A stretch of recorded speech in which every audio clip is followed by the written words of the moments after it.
Et attaqué.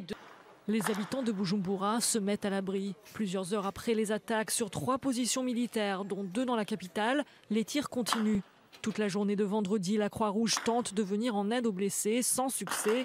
Lorsqu'elle est enfin autorisée à se rendre dans les zones touchées, le danger est tel qu'elle doit y renoncer.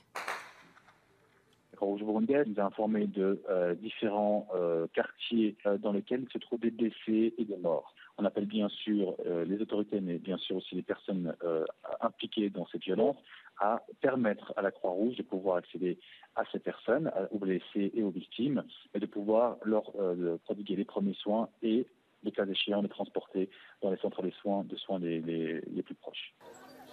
Les violences de cette semaine sont les plus intenses depuis le coup d'État manqué au mois de mai. La tension croît au Burundi depuis 8 mois lorsque le président Nkurunziza a décidé de se présenter pour un 3e mandat. Le président gagne le scrutin l'été dernier, mais de nombreuses voix s'élèvent contre son élection. Au Burundi, un président ne peut être élu que 2 fois. Réponse de Pierre Nkurunziza, il n'a été choisi par les électeurs que 2 fois. Pour sa première élection, ce sont les parlementaires qui l'ont choisi. L'ONU craint une nouvelle escalade de la violence. Selon certains, la situation pourrait s'aggraver jusqu'à la guerre civile. Le pays en a déjà connu une, un conflit de 12 ans qui s'est terminé en 2005.